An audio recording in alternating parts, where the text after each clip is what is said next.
जिल्हा परिषदेच्या 20 वर्षांच्या इतिहासात पहिल्यांदाच मोठे काम झाले आहे। जिल्हा परिषद, ग्रामपंचायत व पंचायत समिती स्तरावरील लेखापरीक्षणातील 332 त्रुटी काढून टाकण्यासाठी कागदपत्रांची पूर्तता करण्यात आली आहे, अशी माहिती मुख्य लेखा व वित्त अधिकारी मीनाक्षी वाकडे यांनी दिली। मुख्य कार्यकारी अधिकारी मनीषा आव्हाळे यांच्या मार्गदर्शनाखाली दिनांक 12 ते 14 ऑगस्ट या कालावधीत महालेखाकार मुंबई यांच्याकडून महाशिबिर आयोजित करण्यात आले होते। या शिबिरात उपमहालेखाकार जिष्णू जयराज, वरिष्ठ लेखापरीक्षा अधिकारी राघवेंद्र राऊत, मोहम्मद रजा, अनिल खरात उपस्थित राहून परिच्छेद निपटारा करण्याकामी बहुमूल्य मार्गदर्शन केले। जिल्हा परिषदेकडे सन 2005-2006 पासून ते 2023 अखेर परिच्छेद प्रलंबित असल्याने विशेष महाशिबिर आयोजित केले होते। या शिबिरात जिल्हा परिषद आणि ग्रामपंचायत विभाग यांनी 322 प्रलंबित परिच्छेदांपैकी 275 परिच्छेदांचा निपटारा करण्याची जिल्हा परिषदेमधील संबंधित अधिकारी आणि कर्मचारी यांनी उल्लेखनीय कामगिरी केली। त्याबद्दल मुख्य कार्यकारी अधिकारी मनीषा आव्हाळे यांनी मोठ्या प्रमाणात प्रलंबित असणाऱ्या परिच्छेदांचा निपटारा केल्याने सर्वांचे विशेष कौतुक केले। महाशिबिर यशस्वी करण्यासाठी मुख्य लेखा व वित्त अधिकारी मीनाक्षी वाकडे, उपमुख्य कार्यकारी अधिकारी ईशादीन शिरकंदे, उपमुख्य लेखा आणि वित्त अधिकारी चंद्रकांत पाटील,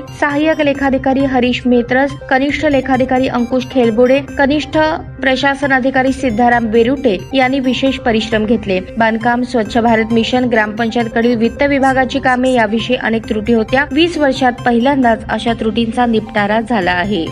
ताज्या बातम्या पाहण्यासाठी प्राईम मीडिया न्यूज चॅनलला सबस्क्राईब करा आणि बेल आयकॉन प्रेस करा।